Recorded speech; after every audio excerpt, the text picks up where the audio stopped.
오늘 우리에게 주신 하나님의 말씀은 베드로 후서 1장 1절로 11절 말씀입니다.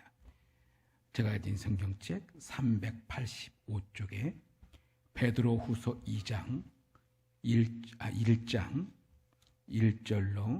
11절 말씀. 이 말씀을 우리 한 목소리로 말씀이 참으로 그러한가 상고하는 믿음으로 우리 함께 이 말씀을 읽으면서 은혜 같이 나누길 바랍니다. 베드로후서 1장 1절로 11절 시작. 예수 그리스도의 종이며 사도인 시몬 베드로는 우리 하나님과 구주 예수 그리스도의 이의를 힘입어 동일하게 보배로운 믿음을 우리와 함께 받은 자들에게 편지하노니 하나님과 우리 주 예수를 알므로 은혜와 평강이 너에게 더욱 많을지어다. 그의 신기한 능력으로 생명과 경건에 속한 모든 것을 우리에게 주셨으니 이는 자기의 영광과 덕으로서 우리를 부르신 이를 알므로 말미암음이라. 이로써 그 보배롭고 지극히 큰 약속을 우리에게 주사 이 약속으로 말미암아 너희가 정욕 때문에 세상에서 썩어질 것을 피하여 신성한 성품에 참여하는 자가 되게 하려 하셨느니라. 그러므로 너희가 더욱 힘써 너희 믿음의 덕의 지식을, 지식의 절제를, 절제의 인내를, 인내의 경건을, 경건의 형제의 우애를, 형제의 우애의 사랑을 더하라. 이런 것이 너희에게 있어 흡족한즉 너희로 우리 주 예수 그리스도를 알기에 게으르지 않고 열매 없는 자가 되지 않게 하려 하거니와 이런 것이 없는 자는 맹인이라 멀리 보지 못하고 그의 옛 죄가 깨끗하게 된 것을 잊었느니라. 그러므로 형제들아 더욱 힘써 너희 부르심과 택하심을 굳게 하라. 너희가 이것을 행한즉 언제든지 실족하지 아니하리라. 이같이 하면 우리 주 곧 예수 그리스도의 영원한 나라에 들어감을 넉넉히 너에게 주시리라. 아멘. 이제 오늘 귀하게 모신 강사 목사님은 최영삼 교수님이십니다. 현재 뒤에 보면은 우리 예배하는 자들 예수 이야기가 있죠. 거기에 보면 우리 교수님에 대해서 강사 소개가 잘 나와 있습니다. 트리니티 쪽과 또 칼빈, 미국 칼빈에서도 다 THM PhD 하시고 여러 가지 저서들, 이렇게 귀한 말씀, 성경 중심으로 저서들이 기록되셨는데, 제가 우리 교수님을 강사로 모시고 할 때 제가 영상으로 몇 번의 이렇게 말씀을 들은 적이 있거든요. 굉장히 은혜가 됩니다. 이 은혜를 많이 받으시고 아까 교수님이 직접 들어오기 직전에 설교를 몇 분 정도 하면 되겠습니까? 그래서 제한이 없습니다. 그랬어요. 여러분들 제한이 없이 설교를 은혜로 들으시면 큰 은혜와 기쁨이 있을 줄 믿습니다. 우리 교수님 나오실 때 우리 큰 목소리로 할렐루야라고 환영하는 시간 갖도록 해서 할렐루야. 네, 교수님.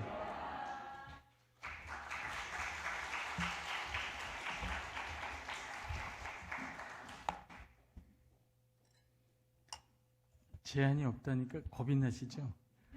저녁 때 또 할 일이 계신데 여기 오면서 굉장히 좋은 인상을 받았습니다. 생명이라는 말도 참 좋고요. 여기 들어왔는데 굉장히 밝아요. 여러분이 밝다는 거는 좋은 거죠. 이 안에 우리 주 예수 그리스도의 생명이 넘치기 때문에 그런 것이 아닌가 그런 생각합니다.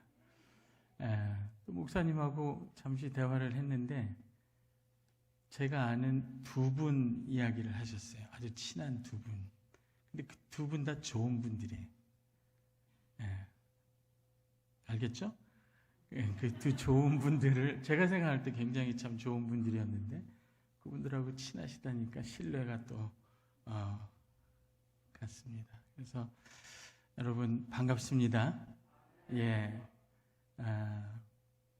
저기 뒤에 청년들도 반가워요. 예.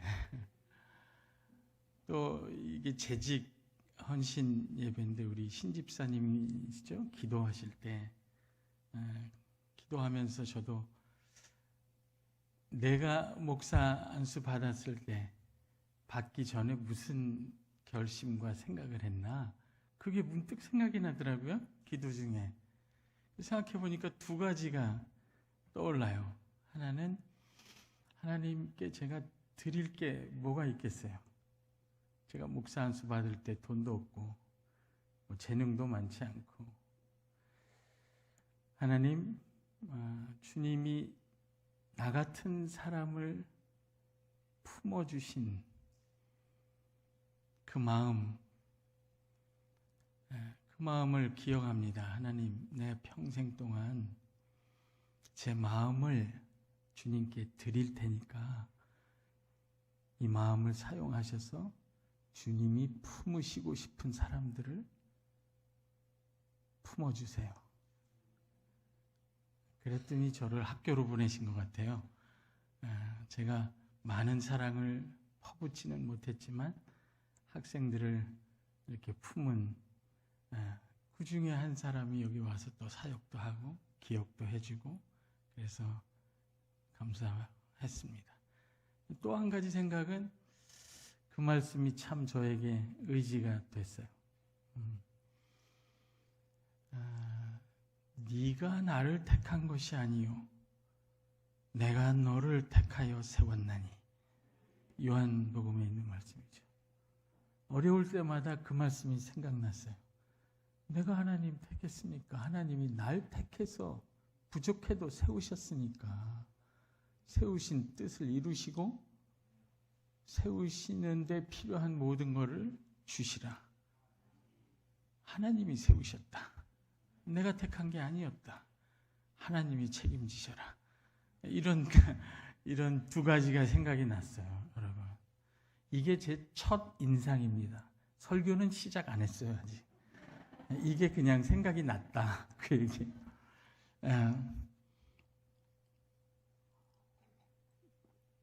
우리 신집사님 기도해 주셨지만 저도 여러분 처음 뵈니까 한번 함께 한 마음으로 하나님의 부르심 받은 사람으로서 함께 한 마음으로 하나님께 기도하고 싶습니다. 한번 기도하겠습니다. 살아계신 하나님, 전능하신 하나님, 지극히 높으신 자비의 하나님, 천지 만물을 지으시고 우리를 이 땅에 보내신 하나님, 감히 나 같은 것을, 우리 같은 사람을 찾아오시고 불러주시고 성도로 삼으시고 성도를 섬길 수 있는 직분까지 주신 은혜를, 그 긍휼을 생각할 때 하나님 앞에 말로 다할 수 없이 감사를 올립니다. 우리가 얼마나 부족한지는 주님이 더 잘 아시는데 어쩌자고 우리 같은 사람을 부르셔서 이 거룩한 교회를, 양무리를 맡기셨는지, 하나님 두렵고 떨리는 마음으로, 주님을 의지하는 마음으로, 부족함을 감추며 채워달라는 간구로 하루하루를, 매주일을 주님 앞에 설 때까지 신실하게 섬기도록 도와주옵소서. 성령 하나님, 우리를 위하여, 나를 위하여 말할 수 없는 탄식으로 탄식하시며 붙들어 주옵소서. 주의 말씀의 지팡이와 막대기로 주 앞에 이르는 날까지 저희를 쳐서라도 옳은 길로 인도하여 주옵소서. 성령 하나님, 어려울 때마다 우리의 심령을 위로하시고 병든 것을 낫게 하시고 죽은 것을 살려주시고 상처를 치유하여 주옵소서. 우리의 연약한 것들을 강건하게 쥐어 세워 주옵소서. 주 앞에서 섭섭한 것, 상처받은 것들이 치유되고 높아진 마음을 낮추어 주옵소서. 주를 두려워하며 경외하며 신실하게 끝까지 따라가며 사랑하며 순복할 수 있도록 우리의 심령을 주장하여 주옵소서. 이 땅에서 나그네와 행인같이 지나갈 때 주 앞에 섬기는 우리의 삶을 복주시고 하늘의 모든 은혜로 채워주시고 하나님 붙들어 인도하여 주옵소서. 이 시간에도 한 사람 한 사람 주여 그 심령을 살피시고 위로하시고 격려하시고 하늘의 은혜와 진리로 아버지의 사랑으로 채워 주옵소서. 감사하며 예수님의 이름으로 기도합니다. 아멘.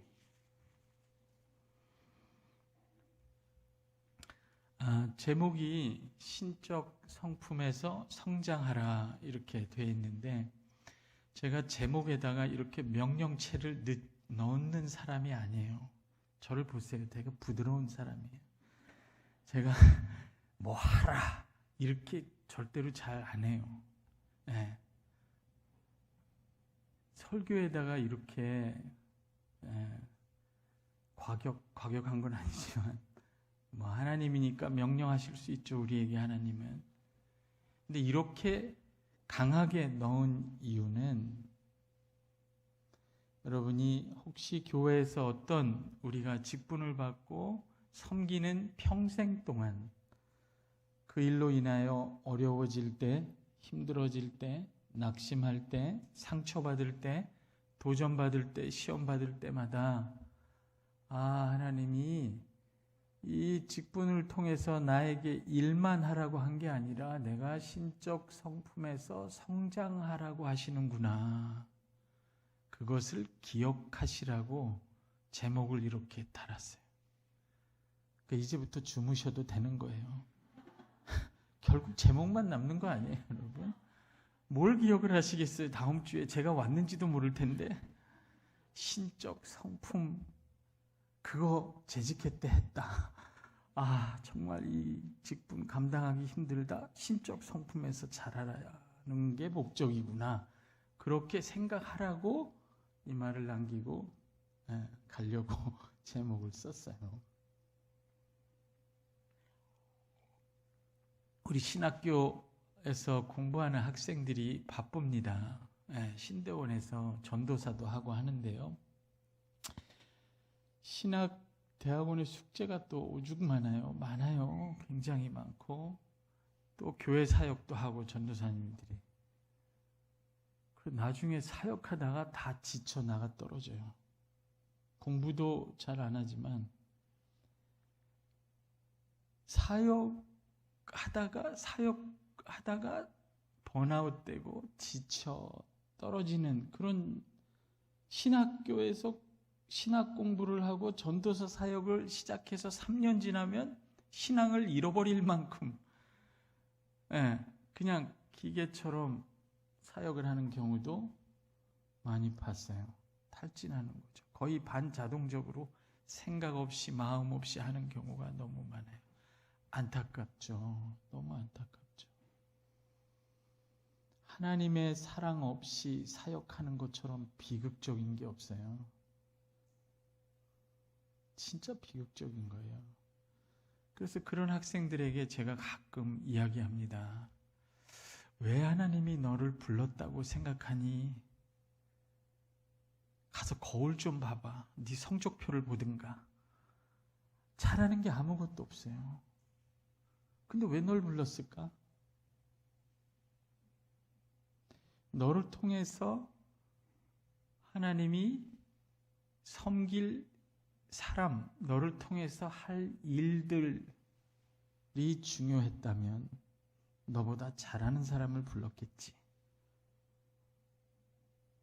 나보다 더 일 잘하는 사람, 설교 잘하고 교회 잘 세우고 더 잘할 뛰어난 사람을 불렀겠지.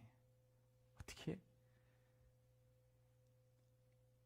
나 같은 사람을 하나님이 불렀겠나? 효율성을 따지자면 나를 일꾼으로 부르지 않으셨을 거예요. 나를 부르신 목적은 나예요. 하나님이 나를 이 모든 일을 통해서 더 사랑하시고 이 모든 일을 통해서 하나님을 더 알고 누리고 하나님께서 더 많은 복을 주시고 더 가까이 하시고 더 사랑을 나누고 그 사귐을 위해서 너를 위해서 불렀다. 그 얘기를 해줘요. 실제로 그렇습니다. 여러분 목회 오래 하신 목사님들의 고백을 가끔 들으면 그런 고백이 나와요. 제일 많이 하는 고백은 내가 죽어야 산다. 내가 죽어야 교회가 산다. 그런 고백 많이 하고요. 나중에 목회 다 하고 나는 주님의 일을 했는 줄 알았는데 주님은 이 일을 통해서 저 성도들을 통해서 나를 사랑하셨구나. 나를 정말 복 주셨구나. 생각해 보세요. 하나님이 일 때문에 여러분을 부르셨을까? 일 시켜 먹으려고? 성도들보다 헌금 더 내고 더 많은 일 시켜 먹으려고 하나님이 날 불렀을까요?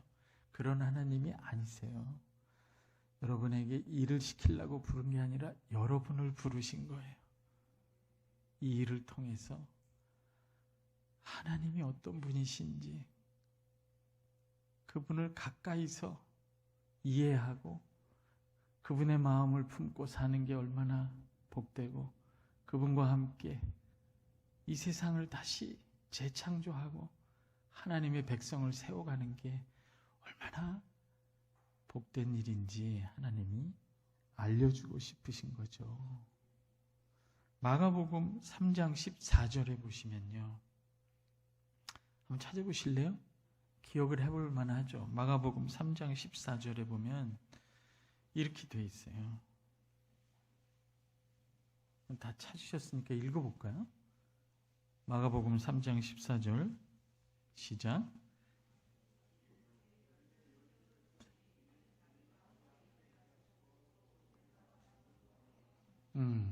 여기 나왔어요.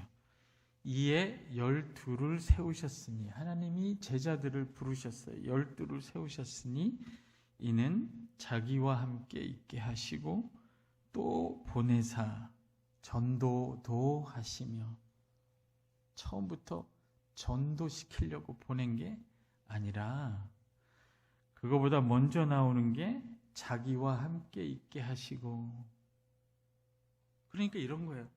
하나님 나 집사 직분 받았는데 장로 직분 받았는데 권사 직분 이거 어떻게 합니까? 그러면 1시간이라도 더 주님 앞에 기도하고 물어봐야 되잖아요. 주님과 함께 있어야 되는 거예요. 더 많이. 힘드니까. 함께 있게 하는 게 목적이에요, 사실은. 그래서 제가 신학생들한테 얘기합니다. 너보다 잘할 사람들이 많은데 왜 널 불렀을까? 하나님이 너와 함께 하고 싶은 거야. 그걸 아시면 성공합니다. 이 직분에. 겉돌지 않아요. 주님과 함께 하는 것. 하나님이 이 일을 우리에게 주신 것은 이 일을 통해서 자기와 함께 있게 하고 싶으신 거예요. 그러니까 직분 받은 사람의 가장 우선순위는 뭐예요? 일하는 게 아니에요. 그건 열매예요. 하나님과 함께 있는 것을, 그분을 사귀는 것을, 그분이 얼마나 놀라운 위로요 능력인지를 경험하는 것을 다른 사람보다 더 깊고 넓게 풍요하게 할 수 있는 기회를 얻은 거예요. 예수님이 오병이어로 제자들을 사용해서 오병이어로 많은 사람들을 먹이셨을 때 여러분 거기 온 사람들은 그냥 물고기 먹고 떡 먹고 집에 간 거죠. 나 예수 믿었더니 병났어. 사업이 잘 돼. 그것도 복이에요.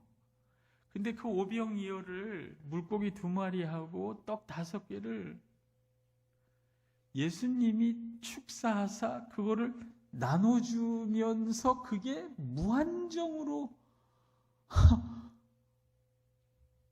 그 많은 군중을 먹일 수 있을 만큼 그게 하나님으로부터 주님으로부터 흘러나오는 기적을 직접 주님과 함께 경험한다는 것은 얼마나 놀라운 일일까요? 나는 그냥 예수님 만나러 갔는데 물고기 1마리 먹고 왔어. 아, 공짜로 먹으니 좋더라. 그런 신앙 고백과 와, 내가 아는 주님은 물고기 2마리하고 떡 5마리라도 수많은 군중을 먹일 수 있는 생명의 주이시구나.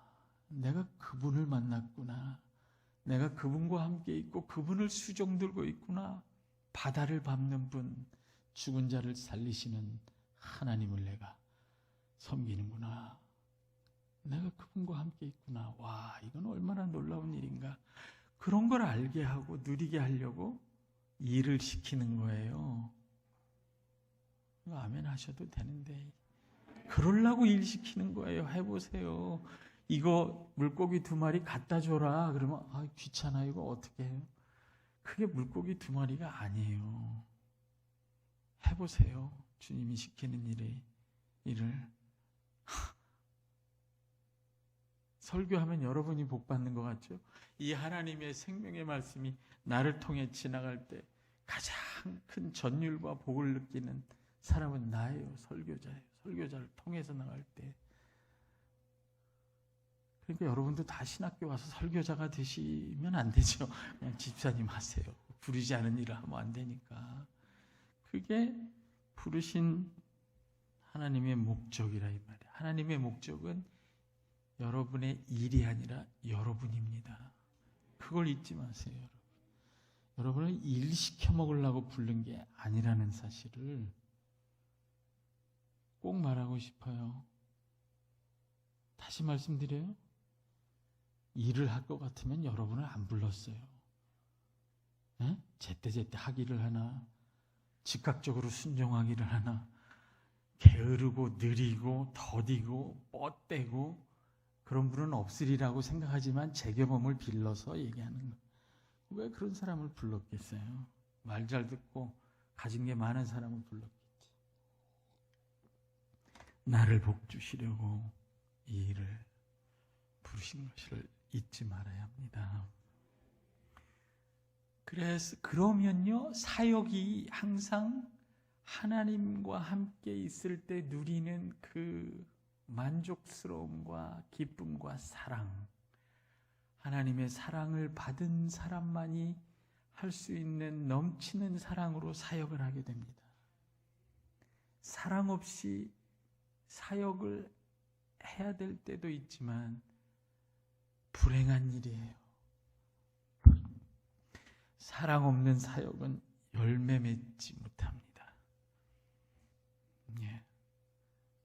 그 사역은 다 이루어도 거기에는 사랑이라는 이름을 더 씌운 인간의 탐욕이 있든지 끼리끼리 뭉치는 헛된 자랑과 명예가 드러나든지 하나님의 사랑으로 나타나는 사역이 하나님 앞에 열매를 맺습니다. 그 사랑은 어디서 나오나요? 하나님과의 사귐에서 나옵니다. 교회에서 일 열심히 하는 일을 10가지 하면 남이 보지 않는 데서 100가지만큼 하나님과 깊이 사귀는 일에 열심을 내셔야 돼요. 예배를 기쁘게 진심으로 드릴 뿐만 아니라 말씀을 묵상하고 깊이 기도하고 누가 시키지 않아도 매일매일 주님과 동행하고 주님께 묻고 주님께 가까이 주님과 깊이 사귀는 사귐을 통해 그건 한마디로 하면 하나님의 사랑을 받고 그 사랑 안에 거하는 삶이에요. 그 사귐에서 사랑이 나오고 그 사랑이 사역이 됩니다. 제가 라임을 다 맞췄죠? 시옷으로. 왜 그랬겠어요? 기억하기 좋으라고. 사역은 사랑에서 나오고 사랑은 어디서 나와요? 사귐에서 나오는 거예요. 하나님과의 사귐. 사귐이 사랑이고 사랑이 사역입니다. 왜 사역하는 게 이렇게 고욕스럽고 귀찮고 힘들고 내 욕심과 내 욕망이 아니라면 열심을 낼 수 없는 일이 돼버리는가? 사역이라는 게.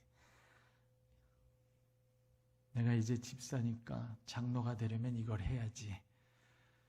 내 동기에 의해서 내가 세운 육적인 목적을 위해서가 아니라면 열심히 나오지 않을 정도의 사역을 한다면 그건 불행한 거예요. 사랑은 하나님의 사랑에서 나와야 하고 그 사랑은 언제나 하나님과의 사귐 속에서 나옵니다. 집에서도 엄마가 아이들을 사랑하는 것도 의무로 하여 남편과 깊이 사랑하고 사랑을 주고받을 때 저절로 사랑해요. 아내된 교회도 주님과 그런 관계에 있습니다. 유명한 말은 반복하는 거죠. 사귐이 사랑이고 사랑이 사역이다. 잊지 말고 기억해 보시고, 내 사역이 이렇게 버겁고 귀찮은 이유가 사랑이 떨어졌다는 사실을 기억하고, 그 사랑은 하나님과의 깊은 사귐을 통해서 회복할 수밖에 없다는 사실을 기억하기를 바랍니다. 그래서 오늘은 그러니까 이런 이야기예요. 이게 사실 결론인데, 설교에 이 결론으로 돌아오기 위해서 몇 가지 이야기를 해보려고 합니다. 제목이 신적 성품에서 성장하는 거라 라고 얘기했습니다. 신적 성품, 신의 성품? 좀 익숙하지 않죠? 우리가 집사님이 됐다, 재직이 됐다 그러면 헌신부터 생각하는데, 그걸 제쳐두고 제가 신적 성품이라고 얘기했어요. 이것이 중요하다. 신의 성품이라고 하기도 하고, 신적 성품, 신성한 성품, 우리죠, 우리. 우리 자신이 하나님이 주신, 예수 그리스도 안에서 주신 새로운 본성, 새로운 성품, 새 사람, 우리 안에 계신 그리스도, 우리 안에 심겨 있는 생명의 말씀, 회복된 그리스도의 형상, 어쨌든 우리 안에 하나님이 새롭게 만들어 가시는 새 사람이 더 새 사람답게 성장하는 일보다 중요한 일은 없고, 그 일에 더욱 뛰어나게 성장하라고 하나님이 저희들에게 직분을 주신 것이다. 이렇게 말하는 거예요, 제가. 아직 아멘 하긴 이르죠. 이해가 잘 안 되니까. 그러면 교회가 뭐냐? 이렇게 물어야 됩니다. 교회란 무엇이길래 신적 성품이 그렇게 중요한가? 제가 어떤 부사역자들 얘기 들으니까, 큰 대교회 다니는 부사역자, 교회가 뭐냐라고 했더니 자기는 그렇게 느낀대요. 어떤 성과를 내기 위해서 프로젝트를 진행하는 사역의 집단, 이렇게. 정말 불행한 거예요. 교회가 어떤 비전이나 목적을 성취하기 위한 사역의 집단인가? 그런 것도 중요하죠. 그러나 정말 하나님이 교회를 왜 만드셨을까? 교회로 우리를 부르신 목적이 뭘까를 생각해 보고, 그거를 확인한 다음에 교회를 어떻게 섬기든가 내 직분을 감당하든가 하는 게 옳죠. 물어봐야 돼요, 하나님께. 교회란 무엇입니까? 이렇게. 여기서 교회에서 가장 중요한 게 신적 성품에 참여하고 성장하는 거다. 사도 베드로는 이렇게 얘기한단 말이죠. 이 말이 낯설다는 것을 저는 잘 알아요. 한국 교회는 베드로 후서를 아예 읽지도 않으니까 설교도 잘 안 하고. 신적 성품에 참여하고 성장하는 게 뭐 그렇게 중요한가? 왜 중요하냐면요, 이 배경, 신적 성품, 신의 성품, 신성한 성품, 우리 안에 새 사람, 하나님이 우리를 새로운 하나님의 백성으로 만들어 가시는 일이 왜 그렇게 중요하냐라는 것을 이해하려면 이 말을 하는 배경이 뭐냐를 생각해야 되는데, 그건 역시 본문의 말씀에 있습니다. 베드로후서 1장 10절에 11절을 한번 보세요. 금방 찾을 수 있죠? 11절 다 같이 읽어볼까요? 시작.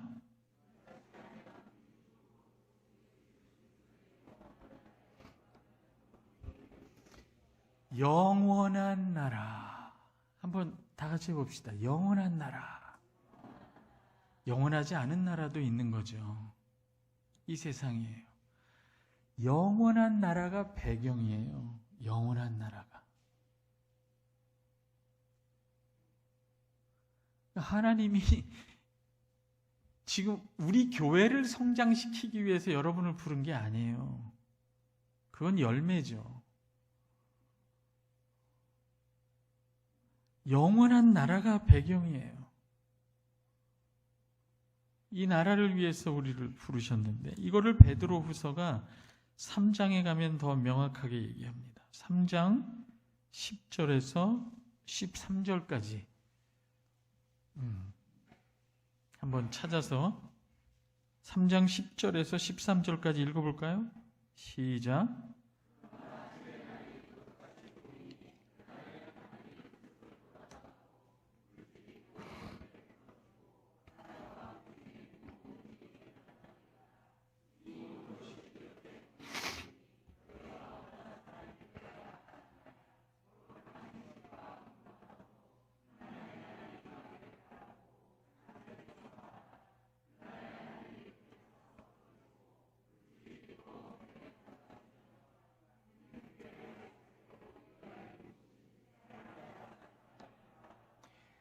의, 성경에서 의라는 건요 13절에 바른 관계예요. 하나님과 사람의 마땅한 관계, 창조주와 피조물의 마땅한 관계. 피조물은 창조주께 감사하고 영광과 찬송과 예배를 드리며 사랑하고 순복하는 관계. 사람과 사람의 마땅한 관계. 사람과 짐승, 사람과 세상과 마땅한 관계. 세상이 지옥이고 약육강식의 정글이 아니라 세상은 원래 놀이동산이에요. 근데 정글같이 느껴지잖아요. 매주 월요일마다. 그게 깨져서 그래요. 사람과 세상의 관계. 이 관계가 다 깨어진 관계가 의인데 의가 다 깨어진 걸 불의라고 하죠. 불의의 세상인 거예요. 지금. 깨어진 인간관계로 얼마나 많은 상처를 받습니까? 하나님을 알만한 것이 우리들 안에 있는데도 누가 하나님을 감사하고 하나님께 찬송합니까? 우리는 겨우 은혜로 그걸 알고 하지만 그 나라는 하나님이 마지막에 회복하시고 완성하시고 새롭게 창조하시는 의가 거하는 새하늘과 새 땅을 하나님이 예비하시고 이미 그리스도를 통해 이 땅에 이루셨고 우리 안에 와 있고 장차 온전히 완성하실 것입니다. 내가 직분받은 건 우리 교회 여기에 갇혀 있는 게 아니에요. 새하늘과 새 땅이라는 큰 그림 속에서 하나님이 우리를 부르신 거예요. 13절에 보면 우리는 그의 약속대로 하나님의 약속이 이루어지지 않는 걸 보셨어요? 새하늘과 새 땅을 바라보도다. 이게 아까 10절에서 얘기한 영원한 나라입니다. 의가 거하는 바 새하늘과 새 땅. 그러면 새롭지 않은 하늘, 헌 땅과 헌 하늘도 있는 거네요. 그게 지금 이 세상이에요. 그 이 세상의 특징을 이 새하늘과 새 땅, 영원한 나라하고 정확히 대조시키면서 지금 베드로가 교회를 설명하는 거예요. 무슨 말인지 몰라도 돼요. 계속 설명할 테니까. 집에도 안 가실 거잖아요, 어차피. 끝났어요, 이제. 이거 보세요. 1장 4절에 보세요, 여러분. 중간에 보면 또 나오죠. 이 약속으로 말미암아 지극히 큰 약속 우리에게 주사 이 보배롭고 지극히 큰 약속 영원한 나라 새하늘과 새 땅의 약속이에요. 이 약속으로 말미암아 너희로 정욕을 인하여 뭐라고요? 세상에서 썩어질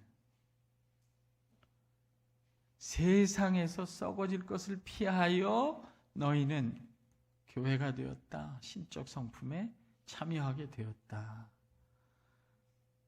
세상의 특징이 썩어질 것이라고 합니다. 세상에 썩지 않는 것이 없어요.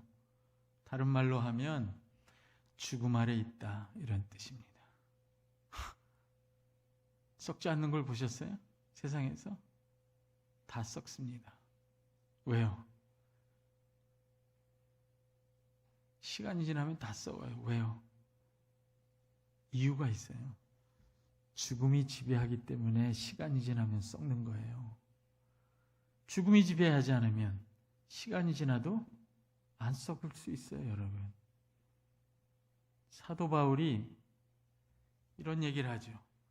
성령이 그 안에 거하는 성도, 자기 자신에 대해서 설명할 때 이렇게 설명합니다. 우리의 겉사람은 늙어지나 육체는 썩어지죠. 우리의 속은 날로 새롭도다. 이게 가능해요? 날로 새로워지는 게 세상에 어디 있어요, 여러분? 해 아래 새 것이 없고 다 시간 지나면 썩어지는데, 왜 우리의 속은, 이게 신성한 성품이죠. 새로운 본성, 그리스도로 말미암아 우리에게 주신 새로운 본성, 성령이 거하시는 우리 안에 새로운 성품, 이것은 날로 새로워진단 말이에요. 왜요? 죽음을 벗어난 부활 생명의 성령이 역사하기 때문에. 와, 여러분은 세상을 벌써 이긴 사람들이에요. 이런 점에서.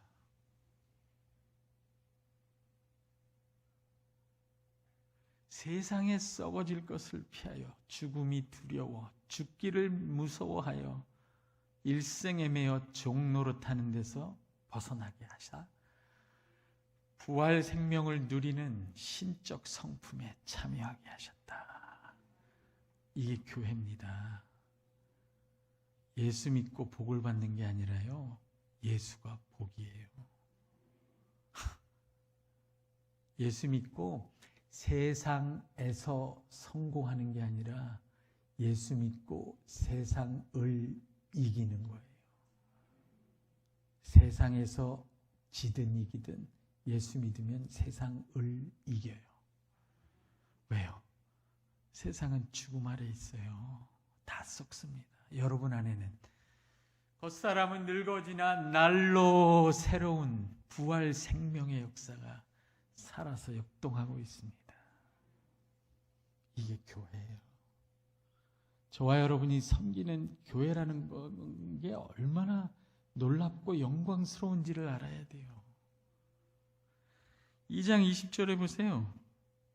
만일 2장 20절에 뭐라고 되어 있어요, 여러분? 만일 저희가 우리 주 대신 구주 예수 그리스도를 알므로 세상의 더러움, 아까는 세상의 썩어짐이라고 그랬는데 지금은 세상의 더러움이라고 그랬어요. 세상의 더러움이라는 말은 세상이 더럽다는 것이고 세상은 더러움에서 나오지 못한다, 이런 뜻이에요. 십자가로 그 죄를 대속하시고 보혈로, 그의 보혈로 값진 피로 우리를 죄에서 해방시키신 그리스도의 능력이 살아 역사하는 곳이 교회입니다. 교회뿐이에요, 여러분. 세상은 이 더러움에서 나오지 못해요. 죄라고도 부르죠. 레위기식으로 하면 죄란 오염이에요. 여러분 다 마스크를 쓰고 있잖아요. 세상에 있기 때문에 그래요. 이 세상은 오염에서 나올 수 없어요. 더러움에서. 물리적으로도 도덕적으로도 죄에서 나올 수 없고요. 영적으로도 거짓과 어두움에서 스스로 나올 수 없는 곳이에요. 왜요? 거룩하시며 생명이신 빛이신 하나님과 분리되어 있는 곳이기 때문에 그래요. 우리는 그분과의 석임으로 그리스도 안에서 이 빛과 생명과 거룩을 선물로 얻은 신적 본성을 가진 자들이에요. 할렐루야. 세상에 교회가 그냥 예수 믿고 교회에 왔다는 것으로 이미 성공한 거예요. 왜 아멘이 이쪽에 적지? 다시 할게. 예수 믿고 교회에 들어왔다는 것만으로도 이미 성공하신 겁니다. 평생 부장이 안 되고 과장으로 은퇴해도 아무 지장이 없어요, 여러분. 부활 생명을 얻으신 분이에요, 여러분. 여러분은 더러움에서 나올 수 있는 분들이에요. 썩어짐에서 나올 수 있는 분들이라고. 영원한 생명을 얻은 분들이에요. 아까 보니까 여기 지성인들이 많다고 그러는데 수학 한번 산수. 영원한 생명, 영원하잖아요. infinite. 무한이에요, 무한. 산수 들어갑니다. 진짜 지성인인지 확인해 보겠어요. 무한, infinite. 무한 대 마이너스 100억은 얼마예요? 이쪽은 대답을 못해. 이상해요. 여기가 분위기, 느낌이 안 좋아요. 여기가. 우수생은 여기 있어 보이는데 이쪽에는 무한 대 플러스 100억은 얼마예요? 차이가 있어요, 없어요? 예수 믿는다는 건 그런 거예요, 여러분.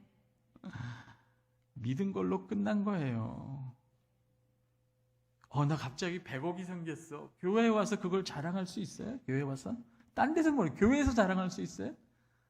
잘 이유가 없어. 다 무한대를 갖고 있는 분들인데 어디서 100억을 갑자기 잃었다고 슬퍼요? 물론 슬퍼요. 실존적으로. 3일을 웁니다. 3일을 울고 통곡하죠. 주님, 이럴 수가 있습니까? 차라리 주질 말지 왜 줬다가 100억을 뺐습니까? 시간 지나면 다 이제 영원한 생명을 가진 사람들이에요. 예수 믿는 게 무시무시한 거예요. 이거 세상이 감당을 못하는 거예요, 여러분. 이런 게 복음이죠. 기쁜 소식. 내가 하지 않았는데 엄청난 게 나한테 들어온 거죠. 예수 믿는다는 건 세상에서, 아니 세상을 다 잃어도 아무것도 잃은 게 없다, 이런 뜻이에요. 그러니까 초기교회 선교사들이 웃으며 순교하죠. 예수 믿었다는 것은 이 세상을 다 얻어도 하나도 얻은 게 없다는 뜻이에요. 이미 그것보다 영원한 것을 얻었다는 거예요. 그러니까 교회에서 자랑할 일도 없어요. 자랑하는 사람이 우스운 사람이에요. 낙심할 일도 없어요. 어떻게 낙심을 해요? 잃은 게 아무것도 없는데. 아멘? 그러니까 교회에서 시험 들 일이 없어요. 이론이죠, 이건 다. 그죠? 우리 마음이 따라가줘야 되지. 그러니까 주님과 사귀어야 되는 거예요. 다 아는데 이게 슬프면 안 되는 거거든. 그죠? 다 아는데 입이 근질근질하면 안 되는 거잖아요. 그러니까 이게 우리가 성숙이 필요한 거죠. 그리고 3장 6절을 보시면, 이로 말미암아 그때 세상은 물에 넘침으로 멸망하였으되, 7절에 이제 하늘과 땅은 그 동일한 말씀으로 불사르기 위하여 간수하신 바 되어 이렇게 되어 있습니다. 이건 뭐냐면 세상이 유한하다, 사라진다, 이런 뜻이에요. 그 세상의 특징은 심판 아래 있어요. 여러분, 세상은 아름다워요. 내가 다니는 직장도 좋고요, 같이 일하는 사람도 좋고, 맛집도 좋고, 대한민국은 세계 6위고 10위고 살기 좋고, 세상은 그런 대로 살기 좋지만, 근데 왜 마스크를 쓰고 있어요? 제 주변에 돌아가시는 분들이 많더라고. 세상이 아무리 좋아도요, 하나님의 일반 은총으로 이렇게 하나님이 붙들어 두시는 거죠. 더 썩어지고 더럽고 허무해지지 않도록. 그러나 세상은 성경이 가르치는 대로 이 더러움과 썩어짐과 허무함에서 나오지 못합니다. 뭘 해도 세상 사람들은 허무해요. 우리는 예수 믿으며 직분을 감당하며 고난을 당하기도 하고, 고통스럽고 괴롭고 막 괴롭고 막 이러지만 고통스럽긴 하지만 허무한 건 없어요. 왜? 합력하여 선을 이루고 우연이라는 건 없이 하나님이 모든 것을 우리 안에서 영원한 생명이 우리 것이 되도록 신적 성품에 성장하게 다 도와주세요. 여태까지 돌아보면 다 하나님이 섭리하신 거예요. 할렐루야. 지금은 이해가 안 돼도 예수 믿는 사람은 고통스러워도 무의미하진 않아요. 이게 다른 거예요. 예수 안 믿는 사람은 너무 편한데 정말 허무해. 그러니까 정말 편한데 자살도 해요. 이게 다른 거예요, 여러분. 세상은 허무해서 나오지 못합니다. 그러면 하나님의 나라는 어떤 나라? 영원한 나라는 이 세상과 대조해서 어떤 나라예요? 더럽지 않고 썩지 않고 쇠하지 않는 나라. 베드로전서 1장 3절과 4절을 찾아보세요. 제가 베드로 전후서 연구를 많이 했어요. 이 복음이 베드로 전서와 후서가 일관되게 흘러갑니다. 영원한 나라의 복음이에요. 새하늘과 새 땅의 복음. 신천지만 얘기하고 한국교회가 얘기를 안 하니까 신천지가 저렇게 이단이 된 거예요. 큰 이단이. 우리가 이 얘기를 해야 되는 거예요. 이 복음이 뭐냐. 베드로전서 1장 3절 4절 한번 다 같이 읽어볼까요? 찾으셨어요?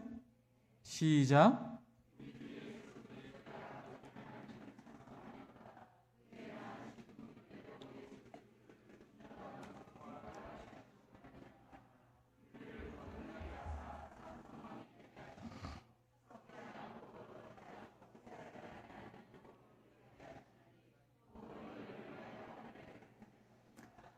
이거를 다 설명할 수는 없고요. 하나님이 저와 여러분을 그 많으신 긍휼로 불쌍히 여기사 사랑하여 자기 아들을 보내셔서 결국 우리에게 준 것이 뭐냐? 복음이 뭐냐? 그냥 죄사함이 아니에요. 내가 집사 되고 장로 된 게 아니에요. 그 정도가 아니에요.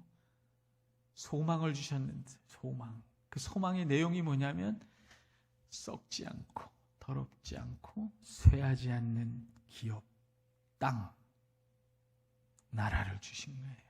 그게 영원한 나라고 그게 여러분 거예요, 여러분. 시간이 없네. 저는 여러분을 집에 보내기로 결심을 했기 때문에 줄여야 돼요, 지금. 4절을 보세요, 여러분. 예수 믿는 게 뭐냐? 기업을 얻은 거예요. 기업이 뭐예요? 구약에서 여호수아, 사사기 이런데 민수기 이런데 보면 기업이 뭐예요? 땅이에요, 땅. 그 여러분 땅을 가진 사람들이에요. 예수 믿고 아멘을 안 하잖아요. 아멘을 안 믿겨지거든. 죄사함을 받았다 이러면 괜찮은데 땅을 가졌다. 땅은 땅인데 더럽지 않고 썩지 않고 쇠하지 않는 데다가 하늘에 있기 때문에 문제다 이런 거지. 아니에요. 그렇지 않아요. 설명할 시간이 없어요. 이 땅은요 이미 그리스도를 통해서 이 땅에 왔어요. 이 새하늘과 새 땅. 왜 그런 줄 알아요? 그의 십자가가 더럽지 않은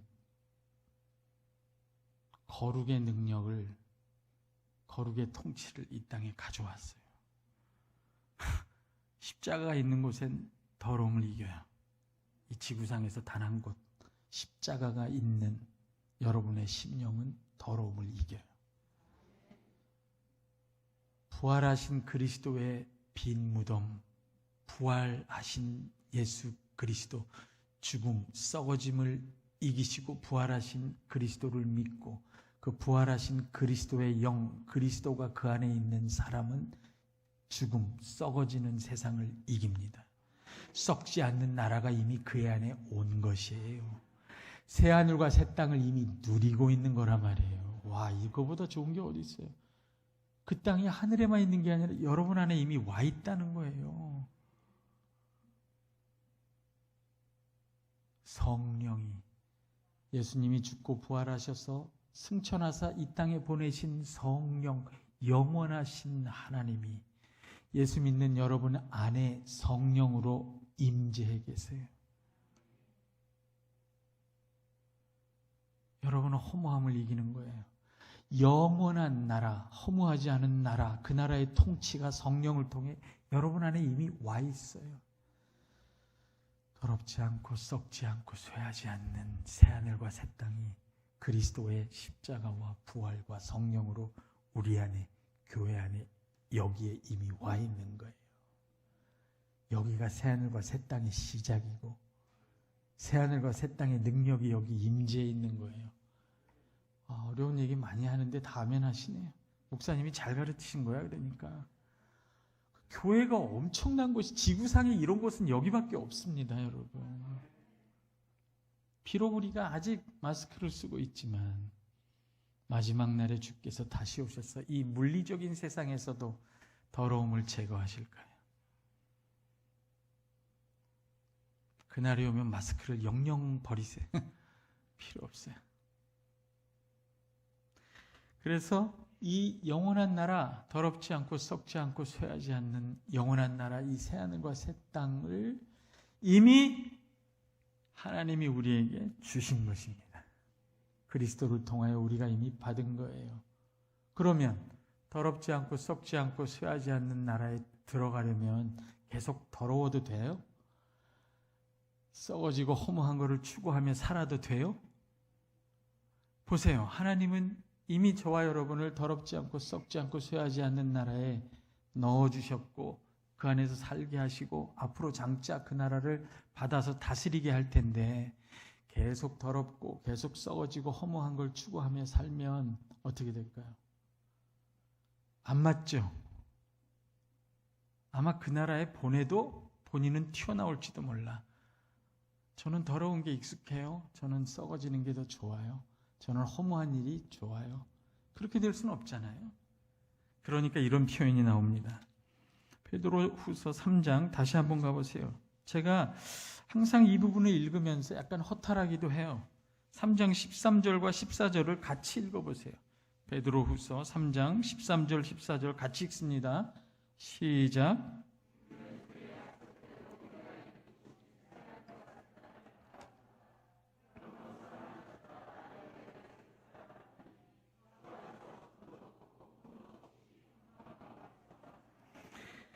그러니까 13절은 하나님이 하시는 거고요. 쉽게 말하면 14절은 우리한테, 교회한테 부탁하는 거예요.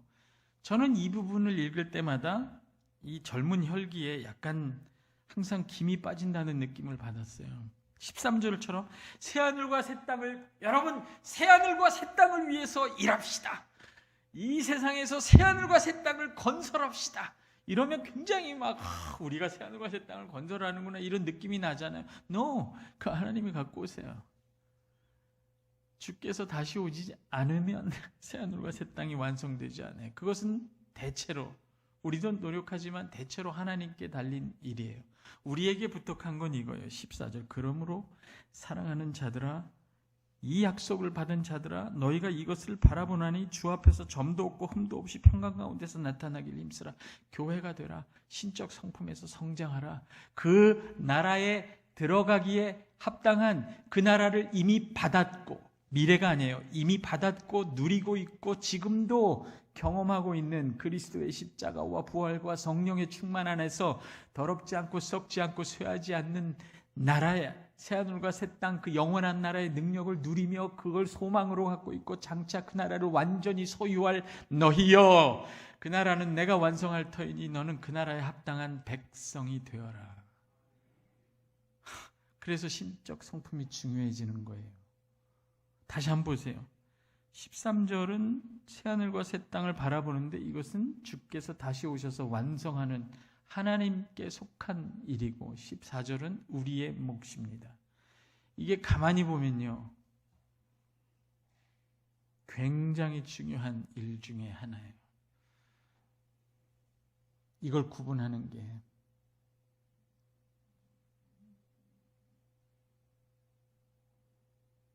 여러분, 종종 신앙생활을 하다 보면 우리를 괴롭히는 건요, 내가 고통스러워하고 내가 괴로운 거, 내가 힘든 문제는 세상인 경우가 많아요. 세상이 내 뜻대로 안 되는 경우, 그렇죠?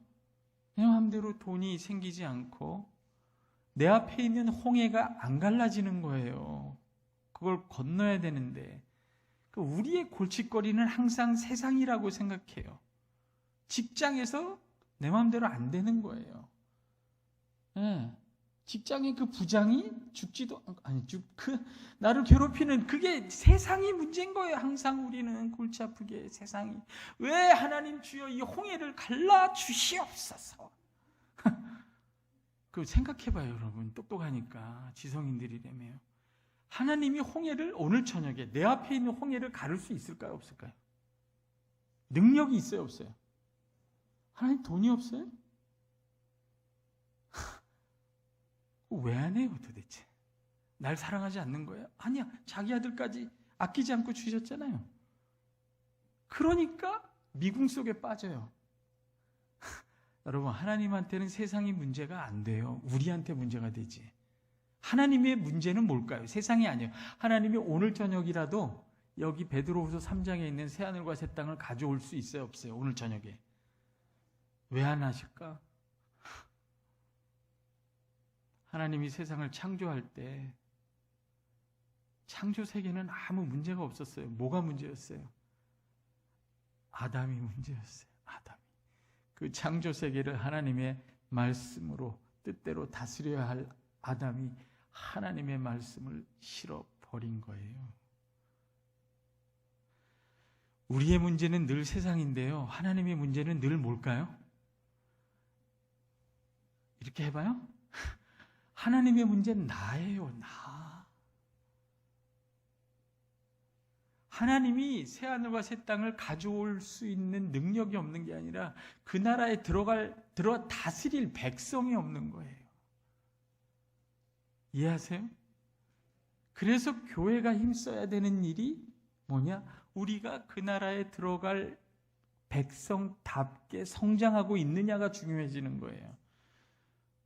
세상을 바꾸는 일은 정치인들한테 맡기고 그것도 우리가 할 수 있는 건 해야 되지만 우리는 이미 받은 영원한 나라에 들어가는 그 나라의 성질에 합당한 같은 성질, 더럽지 않고 썩지 않고 쇠하지 않는 신적 성품에 참여하는 백성이 되느냐 하는 거예요.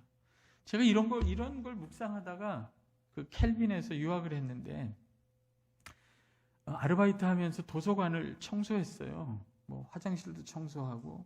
그러니까 지금도 기억나요. 4층에서 로마서를 묵상하다가 이 진공 청소기 돌리다가 불현듯 깨달았어요. 로마서 8장에 피조물이 탄식하며 하나님 아들들 나타나기를 기다린다. 왜 그럴까? 8장에 나오죠? 왜 이러세요? 시간이 없잖아요. 온 피조물도 썩어짐과 허무한데 굴복하여 하나님의 아들들이 나타나기를 간절히 기다린대요. 우리가 나타나기를, 하나님 백성 나타나기를. 그걸 묵상하다 깨달은 게 있어요. 제가 책에도 많이 썼는데 이런 거예요. 한번 따라해 봅시다. 재창조는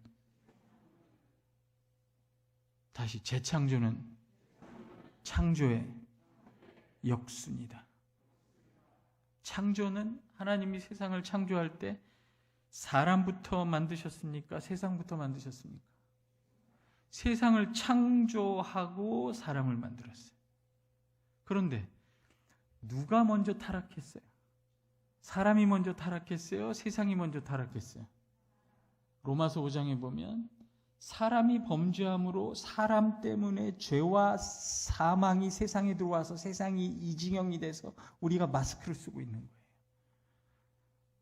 그러니까 세상이 이렇게 망가진 원인이 어디 있어요? 사람에 있는 거예요. 하나님의 말씀을 실어버린 사람. 말씀으로 창조한 세상을 에서 하나님의 말씀을 실어버리는데 어떻게 세상에서 복을 받고 삽니까? 그 불가능한 일이죠. 그러면 여러분이 하나님 입장이라면 생각해봐요. 네? 세상이 사람 때문에 망가졌는데 세상을 다시 회복하고 싶으면 뭐부터 고쳐야 돼요? 우리니까 좀 미안해요? 새하늘과 새 땅을 가져오려면 뭐부터 고쳐야 되냐고. 사람을 고쳐야 되는 거잖아요. 그러니까 하나님이 세상을 이처럼 사랑하사 세상을 재창조하신 게 아니라 자기 아들을 보내신 거예요. 그래서 그 아들을 믿는 새 사람, 예수 그리스도 안에서 새로운 하나님의 백성을 만들겠다는 거예요. 따라오세요. 다시 한번 해봐요. 재창조는 창조의 역순이다. 그러면 생각해 보세요, 여러분. 여기 뭐 환경 관련 일하시는 분들도 계신데 다 중요한 일이에요. 새하늘과 새 땅이 오려면 뭐가 제일 중요합니까? 영적으로 보면, 성경적으로 보면 그 새하늘과 새 땅을 다스릴 백성이 나오는 게 중요해요. 이해가 되세요, 여러분? 아니, 오늘 저녁이라도 새하늘과 새 땅을 만들 수 있다니까? 그걸 안 하는 이유는 나 때문이에요. 우리 때문에 그래요. 하나님의 백성이 만들어지는 거예요. 그냥 인격을 다듬어서 만드는 게 아니라 자기 아들의 속죄와 성령을 통해 완전히 그 영원한 나라에 합당한 백성을 만드는 곳이 교회입니다. 그러니까 잘 보세요, 여러분. 여기가 역사의 중심이에요. 여러분이, 교회가. 여기가 인류 역사의 중심이에요, 교회가. 여기가 세상의 중심이에요.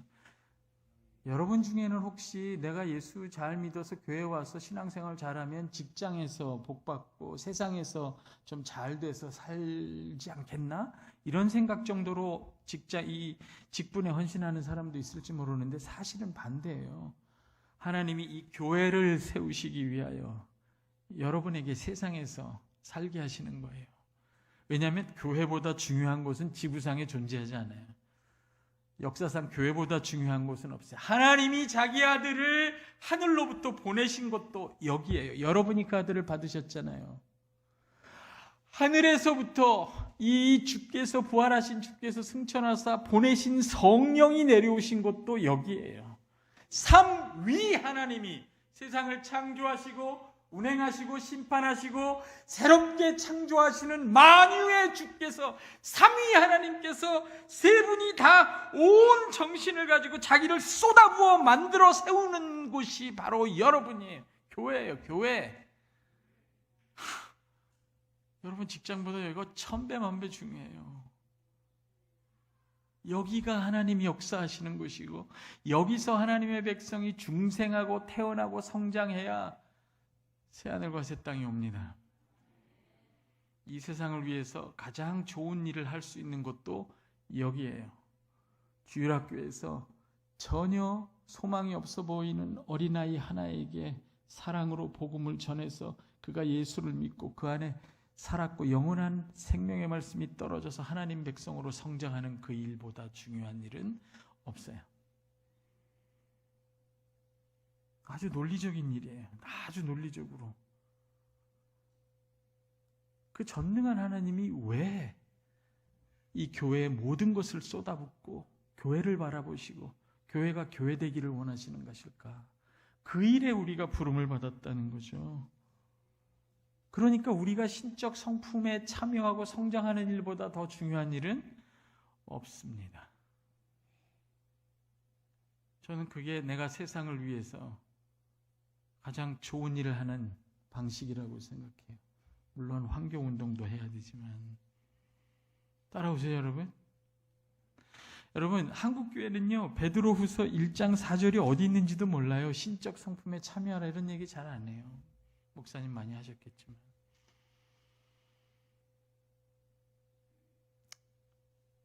이 종교개혁의 후예인 개신교회, 우리죠. 이 교회에서 제일 유명한 말, 제일 좋아하는 성경 구절은 로마서 1장 17절이죠. 의인은 믿음으로 살리라. 로마서 1장 17절. 근데요,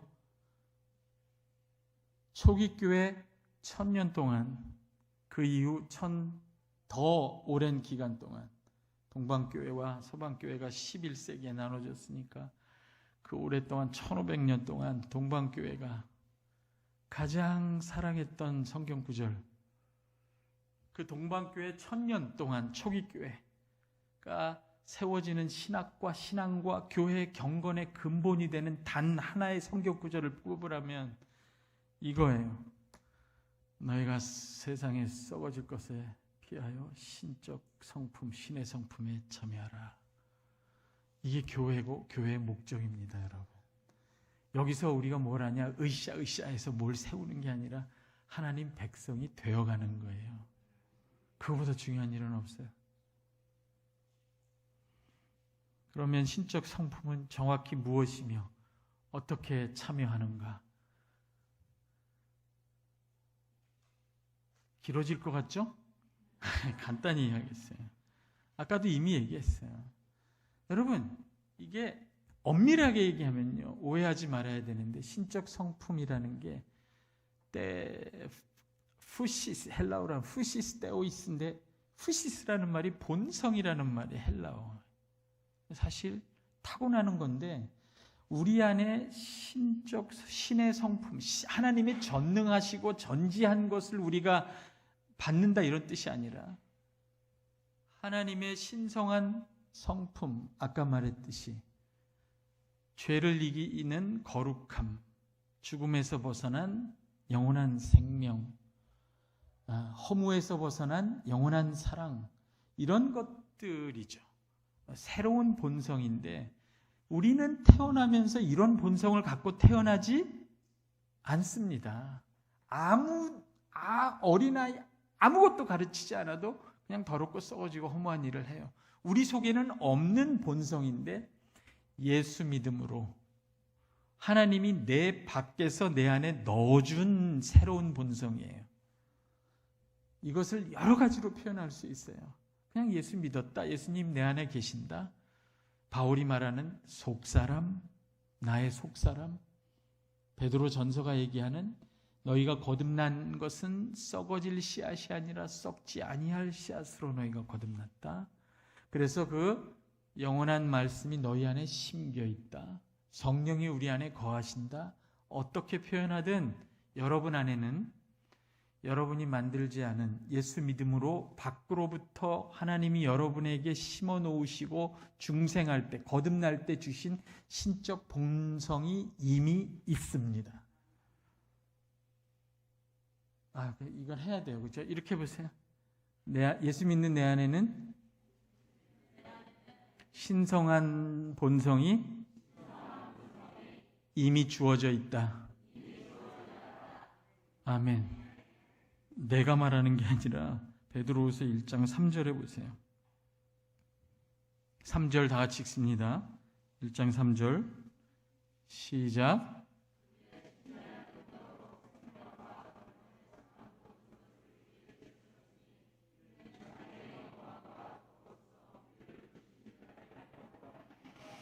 (3절에서) 굉장히 중요한 단어가 두 개인데 하나는 주셨으니라는 단어예요. 그 말은 완료형인데 이미 주셨어요. 여러분이 예수 믿을 때 이 신적 성품을 이미 받았어요. 받았으니까 그 안에서 참여하고 자라라고 얘기하는 거지, 아예 없으면 이런 얘기도 안 합니다. 따라오세요. 이미 받았어요. 이미 주셨어요. 이게 완료형이, 제가 연구 많이 해서 돈 많이 들였어요. 헬라어 연구하면서 돈 많이 썼다고. 이거 거저 가르쳐 드리는 거예요. 데도로메네스, 이미 주어져서 거기 있는 거예요. 예수 믿을 때. 이게 얼마나 놀라운 거예요, 여러분? 기쁜 거잖아요. 여러분 혼자 애써서 신성한 성품을 얻는 게 아니에요. 이미 주어져 있어요. 선물로 주셨으니. 생명과 경건에 속한이라는 말인데 원래는 생명과 경건에 이르게 하는 능력이 이미 다 주어져 있다는 거예요. 여러분 안에 신적 성품으로. 아멘. 생명이 뭡니까? 썩지 않는 거예요. 다 맞아 들어가죠. 영원한 나라를 주셨는데 그 영원한 나라에 합당한 새로운 신성한 본성을 안 주셨겠냐고요. 참나. 그러니까 영원한 생명, 썩지 않는 생명에 이르게 할 능력을 주셨다는 거예요. 그게 여러분 안에 있는 부활 생명이에요. 경건, 나는 경건해야 돼. 그걸 외양으로 하는 게 아니에요. 이미 여러분 안에 경건, 더럽지 않은 것에 이르게 할 능력이 이미 주어져 있어요. 그리스도의 십자가를 통해. 그게 신적 본성이에요. 세상을 이기는. 아멘. 이렇게 쉬운 게 어디 있어요? 시간은 좀 걸리지만. 경건에 이를 수 있어요? 없어요? 여러분 그러면 샤이하게 막 겸손하게 하지 마요. 경건에 이를 수 있어요. 경건에 이르게 할 능력이 여러분 안에 있습니다. 이 말은 제가 여러분에게 예수 믿습니까? 이렇게 묻는 거랑 하나도 다르지 않습니다. 이룰 수 있지요. 근데 문제는 뭐냐면 이미 주어져 있다는 거는 사실인데 이거를 3절에 보면 뭐라고 되면 주셨으니 이는 자기의 영광과 덕으로서 우리를 부르신 자를 따라해보세요. 알므로 말미암아. 한 번 더 해요. 알므로 말미암아. 여러분은 사람을 언제 알게 되나요? 어떤 사람을? 사귐으로 알게 되죠. 그래서 내가 아까 또 처음부터 사귀어야 아는 거예요. 사귀려면 시간이 들어요. 같이 있어야 돼요. 그래야 알아집니다. 알면 누리게 되죠. 그렇죠. 근데요, 이미 있어도 알지 못하면 없는 것을 방불할 정도예요. 시간이 많이 갔는데 제가 여러분에게 오송에서 제일 맛있는 빵을 가져왔습니다. 말로 하는 거예요. 하나씩 받으세요. 자, 저 뒤에 있는 청년들 오송에서 제일 맛있는 빵집에서 가져온 빵을 하나씩 드립니다. 받으세요. 받았어요? 손에 다 하나씩 있습니다. 이 빵에. 네? 손에 들려 있어요. 있어요? 없어요? 맛이 배불러요? 이렇게 예수 믿는 사람이 부지기수예요. 자기 안에 생명과 경건에 이르게 할 능력이 이미 있는데도 그걸 못 먹어요. 와, 진짜. 왜? 알지를 못하니까. 있는지도 몰라. 왜? 안 사귀니까. 줄여 죽어요. 굶주려 죽는다고. 빵을 손에 들고. 어떻게 해야 생명과 경건이 넘치는 삶을 사는지를 몰라요. 이게 아주 참 알므로써라고 하죠. 여러분 제가 간단한 예를 하나 들어볼게요. 알므로써라고 하는데 예를 들면 2절에 보세요. 2절 한번 읽어볼까요? 2절 다 같이 시작.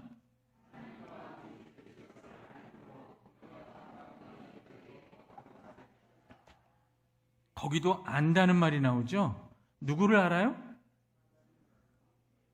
주 예수를 알므로. 따라해보세요. 주 예수를 알므로. 근데 이것도 그냥 되게 쉽게 진행할 수 있는 주 예수를 알므로예요. 주가 누구예요? 저를 보세요. 주가 누구냐면요. 예수님이 죽고 부활하셔서 승천하서 하늘에 있는 하나님 보좌 우편에 앉으신 거예요. 시편 110편에 따라.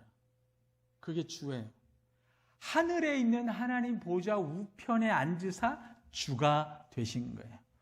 그 주라는 칭호는 더 이상 높을 수 없는 하나님 보좌 우편에 앉으신 분을 우리가 부르는 거예요. 여러분 예수 믿으세요?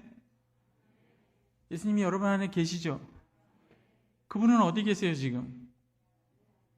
여러분 안에도 계신데 하나님 보좌 우편에도 앉아 있어요. 이렇게 가만히 생각해봐요. 이게 에베소서예요. 여러분 안에 있는 분이 하나님 보좌 우편에도 앉아 있어요. 그럼 여러분은 어디 앉아 있는 걸까? 에베소서 2장 가보세요. 에베소서 2장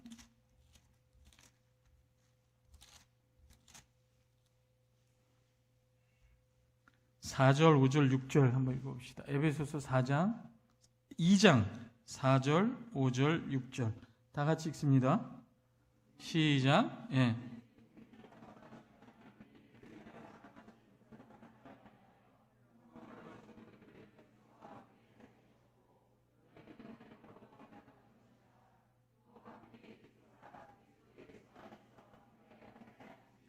여러분 이런 게 복음이에요.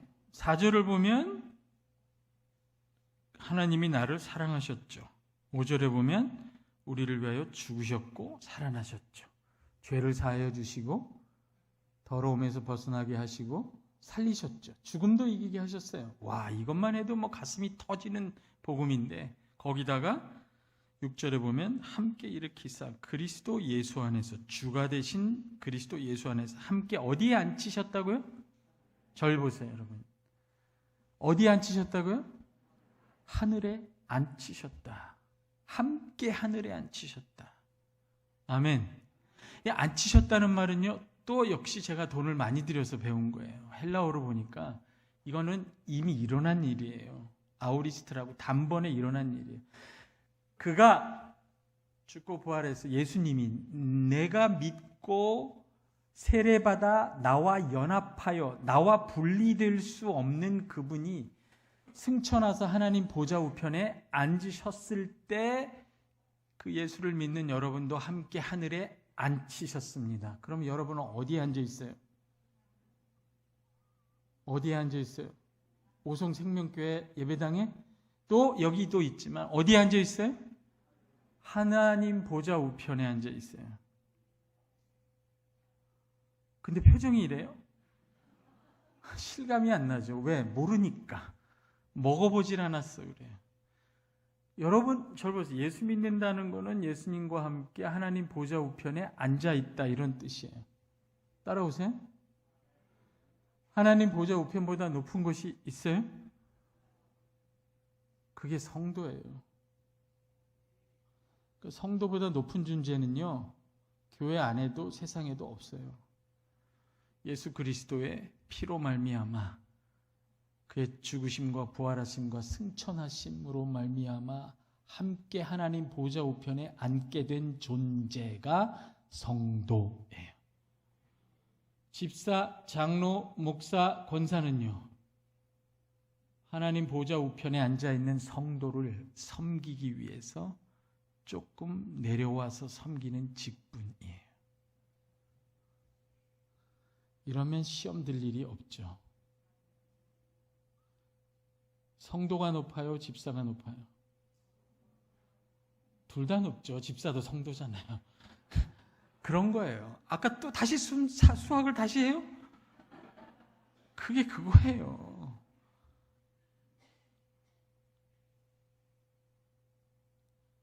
여러분, 예수 잘 믿어도 만년 과장이고 부장이 안 돼서 괴로워요? 부장이 높아요? 성도가 높아요? 직장에서 예수 안 믿는 사장이 높아요? 말단 직원인 여러분이 높아요? 제가 왜 이쪽을 쳐다보면서 얘기하지? 왠지 이쪽에 괴로운 사람들이 있는 것 같아요. 저 뒤에 있는 청년들, 서울대가 높아요? 성도가 높아요? 그럼 뭐하러 이렇게 죽자고 고생을 해요? 성도가 높아요. 서울대는 나를 위해서 가는 게 아니에요.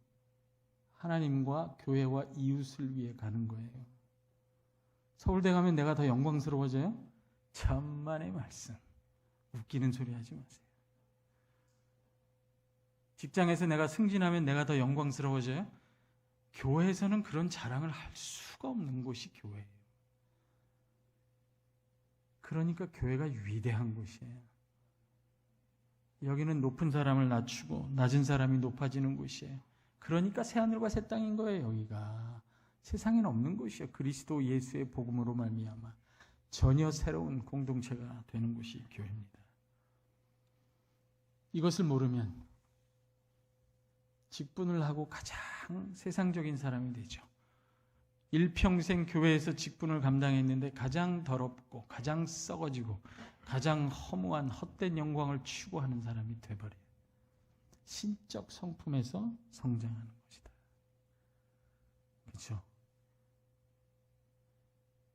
이제 결론인데 어쩌면 좋아요. 여러분 충분히 들으셔서 그냥 요약을 할게요. 신적 성품이 8가지가 있죠? 네.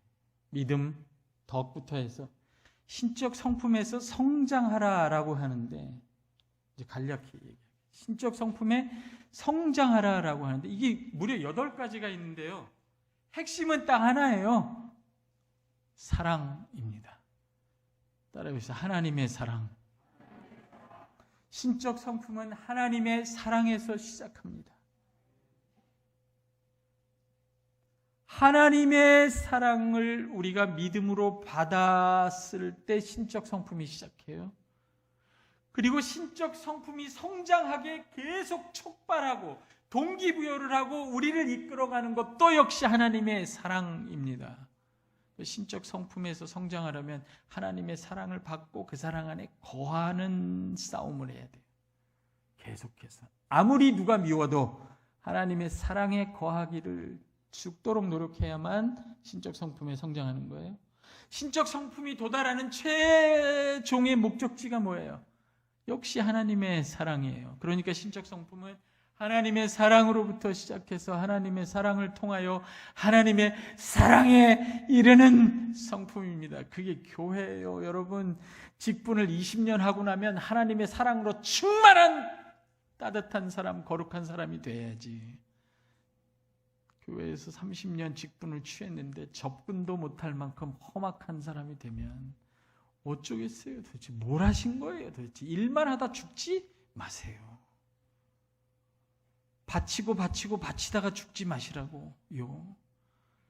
여러분이 하나님의 사랑 안에서 사랑을 받고 그 사랑 안에 거하고 그 사랑으로 성장해서 그 하나님의 사랑이 충만해서 그 사랑을 흘려보낼 수 있는 존재가 되는 것, 그것이 신적 성품에서 성장하는 일입니다. 그래서 믿음이라는 건 충성스럽다는 뜻도 있지만 믿음의 원래 목적은 영적 수납 기관이에요. 귀가 있는 것처럼 귀로는 말이 들어가고 입으로는 음식이 들어가지만 믿음으로는 뭐가 들어가요? 말씀, 생명의 말씀과 성령과 하늘로부터 주시는 하나님의 모든 신령한 것들이 그 안에 들어갑니다. 믿음이 있어야. 그래서 믿음이 좋은 사람은 하나님께로부터 오는 신령한 은총을 많이 받은 사람이죠. 하나님의 사랑을 잘 받는 사람이 믿음이 좋은 사람이에요. 그 사랑을 많이 받은 사람이 사랑의 사역을 하기 때문이죠. 덕은 뭐예요? 믿음 다음에 덕이 나오죠. 그것도 사랑 때문에 하는 거예요. 믿음이 가장 많은데 왜 믿음으로 열심히 행하는데 자꾸 난 믿음으로 산을 옮긴다는데 왜 산은 옮겨졌는데 내 주변엔 수없이 상처받은 사람이 많아? 그럴 수도 있죠. 어떤 목사님은 믿음이 너무 좋아서 병자도 고치고 막 그냥 죽은 사람도 일으키는데 덕이 없어. 병자 고쳐서 모은 돈을 다 자식에게 물려주고 그것도 떼어먹고 교회와 앞에 세상 앞에 덕을 무너뜨리는 성공한 목사, 믿음이 센 목사, 발음이 안 나오네. 능치 못함이 어디 있느냐. 믿음은 너무 좋은데 덕이 없는 목사. 그런 목사님이 큰 교회 목사님이에요. 제가 볼 때는요, 하나님의 사랑의 학교에서 초등학교 1학년을 졸업 못한 사람이에요. 믿음만 있는 사람이에요. 여러분, 초등학교 1학년 지나가는데 존경합니다, 훌륭합니다 이렇게 하세요? 뭐가 큰 교회 큰 목사의 덕을 못 세우는데. 한국 교회가 굉장히 이런 거에 보면 미약한 거예요. 사랑으로 역사하는 믿음. 갈라디아서 5장에 나오죠. 따라해보세요. 사랑으로 역사하는 믿음. 여러분 중에 이제 이렇게 저 목사님은 참 좋기는 한데 다시는 부르지 말자. 너무 오래 한다. 저도 그걸 노렸어요, 사실은. 저도 바쁘기 때문에 그냥 이번 한 번으로 끝내고 싶어요. 다시는 떠올리고 싶지 않은 목사님, 날 집에 못 가게 한 목사님, 그러거나 말거나. 믿음의 덕을, 믿음만 있다고 되는 게 아니라 이게 덕을 세우는지를 볼 수 있는 눈은 어디서 오나요? 사랑에서 오는 거예요. 사랑으로 역사하는 믿음이라고 하네요. 덕을 세우려면요, 지식이 있어야 돼요. 덕이라는 건 관계마다 다 다릅니다. 부모의 덕은 자녀를 귀찮아도 대화하고 참고 인내하고 옳은 길로 가르치는 거예요. 돈만 갖다 준다고 아버지 노릇을 다 했다? 난 그런 아이들 많이 봤어요. 24시간 일하고 아버지가 돈 벌어다 갖다 주는데 아버지는 자기를 버렸다고 생각하는 아이들이 많아요. 바른 길을 가르쳐야 돼. 기도하고 귀찮지만 마음을 쏟아서 아이와 대화하고 어떻게든 포기하지 않고 바른 길을 가도록 가르쳐야 되는 게 부모의 덕이에요. 자녀는 부모가 못마땅해도 순종하는 게 자녀의 덕이에요. 그걸 뒤집으면 어떻게 돼요? 자녀 말을 다 들어주는 부모가 되지. 자녀에게 순종하는 부모 망가져요. 아이는 그렇게 하면. 그러니까 이 덕이라는 건 지식 관계에 따라 다 달라집니다. 그런 거를 배우지 못하면 교회에서 신앙은 좋은데 사업을 하는데 아주 악랄하게 하는 장로님이 되죠. 사업하는 악랄한 장로님. 11조를 월급에서 곧바로 떼어가고 직원들 예배에 빠지면 벌점 주고 회사는 불법으로 운영하고 부지기수예요. 경제 영역은 거기 안에서 어떻게 하나님의 덕을 세우는지를 따로 배우는 지식이 있어야 돼요. 정치 영역도 마찬가지입니다. 예수 잘 믿는 장로님이 돼서 국회의원이 되고, 그렇죠? 아침에 큐티하고 목사님께 전화드리고 헌금 떼서 갖다 바치고 또 누가 뇌물 주면 또 받고 또 불법에 사인하고 그러니 기독교인 정치인이 많아도 나라가 안 바뀌죠. 새하늘과 새 땅이 증명이 안 돼. 증거가. 지식이 있어야 돼요. 지혜가. 배워야 되는 거죠. 왜? 사랑하니까. 덕을 세우려니까 내가 부지런히 배워야 되는 거예요. 그 영역에 따라 다. 지식 다음에 뭐가 와요? 절제가 옵니다. 그걸 통해서 내가 할 수 있어도 안 하고, 바울이 우상제물 얘기하잖아요. 우상은 헛것이라 우상한테 제물을 받은 걸 먹으면 그게 무슨, 내가 술 담배 한들 지옥 갑니까?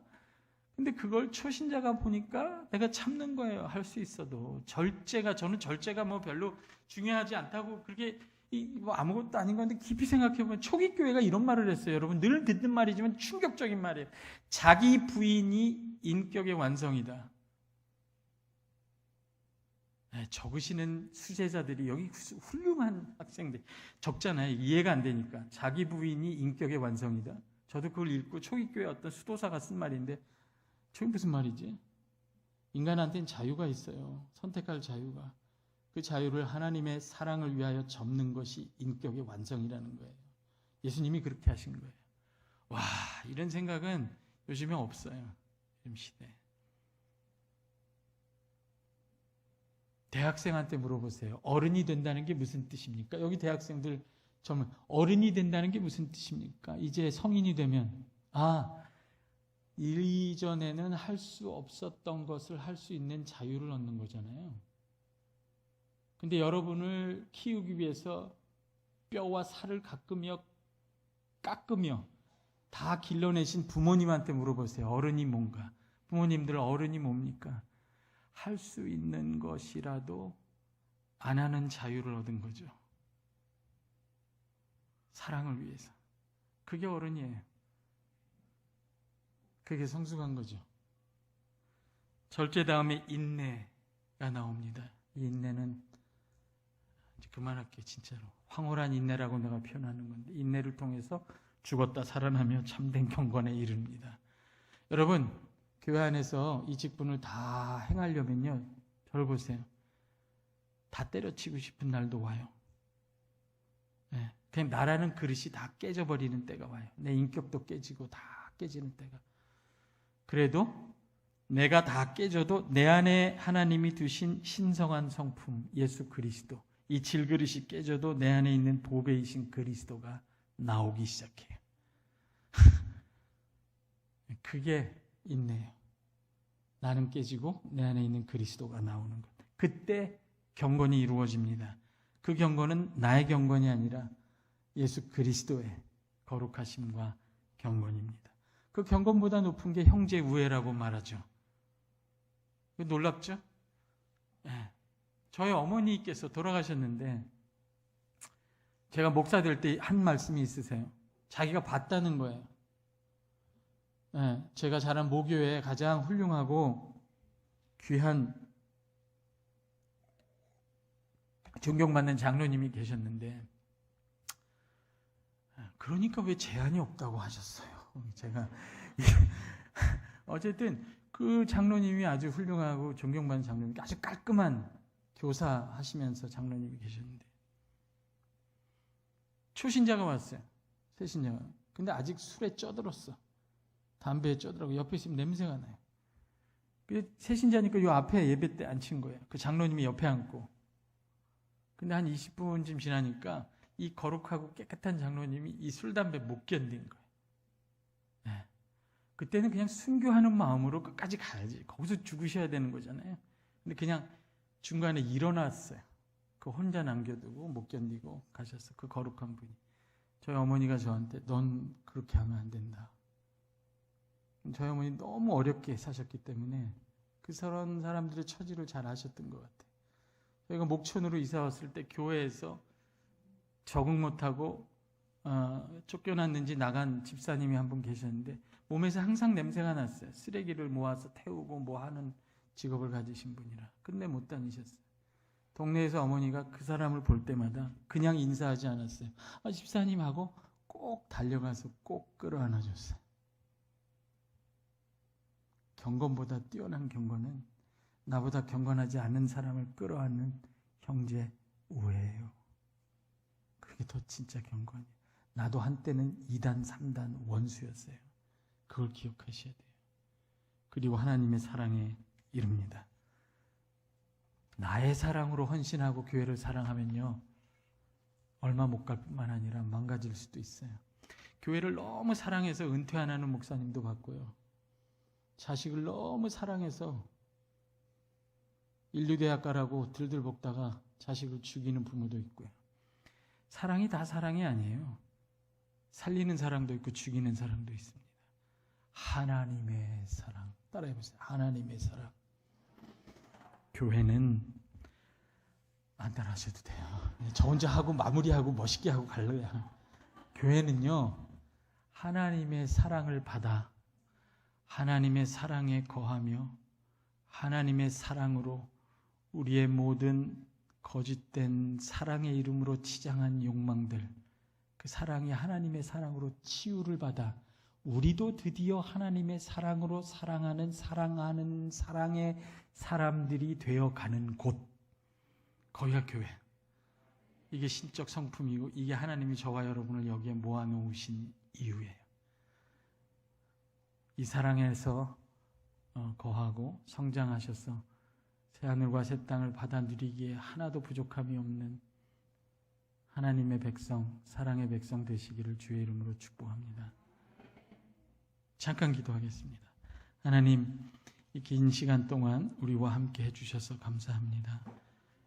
주께서 우리 심령에 하신 말씀을 새겨듣고 기쁜 마음으로 나를 사랑하시고 우리를 사랑하사 그 사랑에 거하게 하시며 그 사랑으로 우리의 모든 어그러지고 썩어지고 더럽고 부패한 사람들이 치유받고 온전한 사랑으로 사랑하는 사랑의 백성 되게 하여 주옵소서.